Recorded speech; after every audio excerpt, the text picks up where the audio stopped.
What's up, everybody? We are here with the amazing Ken JOSLIN, incredibly humble and talented and accomplished and famous, even though he doesn't like me saying that. How are you enjoying ADVCon? Dude, I'm having a blast, man. Yeah? Getting to watch you and Brandon. Yeah, I feel like a proud dad. Sitting there, you get up, you're talking incremental, not monumental. I'm like, yeah, come on, get it, Brandon. Yeah, this is amazing, man. The spirit in the room is amazing. The entrepreneurs in the room are amazing. Just hearing everybody's story, and really what you and Brandon have built, pretty impressive. Oh, I appreciate it. It means the world coming from you, Yeah, hosting the biggest conference over in Atlanta and now Dallas. yeah. Now Dallas. Can you give the audience a little background on who you are? Yeah, so I get the opportunity to hang out with some pretty amazing people. I host the #1 entrepreneur conference in the Southeast called Create in January. Friends like John Maxwell, Ed Milet, Jesse Itzler, Amberly Lago, Carlos Reyes, Anthony Trucks, Vic Keller, Randy Garn. I mean, the list just goes on and on. We're going to be in Dallas this July. My good friend Brendan Bouchard is going to be with us. TD Jakes, Erwin McManus, just a crew of unbelievable entrepreneurs and human beings. Can you talk to me about the mindset and action taking that you need to do to get people like that to gravitate to you? Yeah, I share all the time. People say, Ken, how do you get the people that you get in your corner and in your circle? And it really is great leaders want something for people, not from people. And I think, over time, you just, like talked about this morning in the Q&A, you have to fall in love with the process. And when you do, I've got 5 affirmations. One of my affirmations that I do every single day, it used to be, I'll live a life where my heart, my head, my heart and my head are in alignment. Now it's my heart, head, and relationships. So my heart's where I dream. My head's where I believe. It's where my belief system is. And what happens a lot of times is we have the ability and the desire to be able to dream huge. I mean, God put a dream factory in you right there, big boy. Yeah. It's why we're here today, because Yeah. He put a dream factory in you. You've got this ability to be able to paint pictures and see things that, I mean, it literally is what drives us. But the problem is a lot of times our head gets in the way. Yeah. Our belief systems cause our dreams to trip every single day over our belief systems. And then what happens is when you begin to get your heart and your head in alignment, you start seeing things come to fruition at a level you've never seen. And then what happened was when I started to see that about 2 years ago, 2.5 years ago, what I started to see is as I started to accomplish things, then God started bringing amazing people into my life.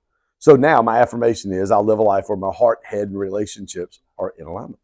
Oh, that's awesome. Yeah. What would your advice to somebody who's in the room, maybe just graduated high school, doesn't know if they're going to do college, they want to get to point B and they want to chase the dream, take the action. What is your advice to them to get started? Yeah, that's easy. Get around people who think bigger than you do. Find people that are doing what you want to do. It's all, I mean, I'm 54 years old. I've done it for 35 years, whether it be when I started refereeing high school and college basketball. This was high school back in 1992. The first time I stepped in a high school camp in the summertime, my clinician was a woman named Sally Bell. She's the #1 women's official of all time. She's worked 13 or 14 Final Fours. She was the woman who was chosen for the '96 Olympics. She was one of the first people on staff for the WNBA. And she was a conference coordinator for 7 conferences, including the SEC. From that to umpiring college baseball, one of my real good friends, Marvin Hudson's a crew chief now. He's been in the big leagues for 25 years.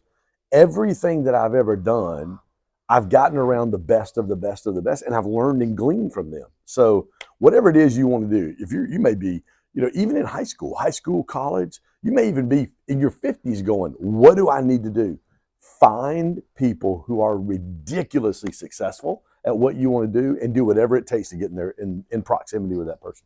I love that. Is there anything that you've learned from me?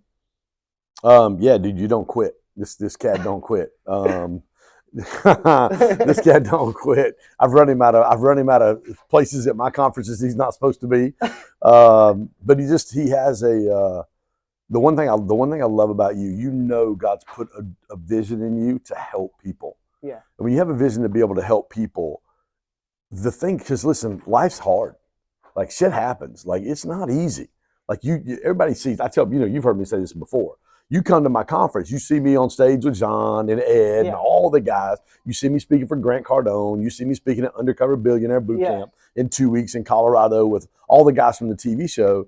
The reality of it is you don't see the times putting these events on where I've spent $250,000 and I'm like, damn, do I have enough money to pull this event off? And Yeah, I'm waking yeah. up at 2 a.m. with a sweat Yeah, no going, kidding. dude, can we get this done? The reality of it is, but what I love about you is you have a passion to help people. And I think when you have a passion and a why to help people and to add value and really just be of service, it makes all those moments that you go through life that are hard, it makes them bearable and it really makes them easier. I appreciate it. That all means a Yeah, lot coming yeah. from you. I appreciate you sitting down You're welcome, bro. and coming out. You're Seriously. welcome, home.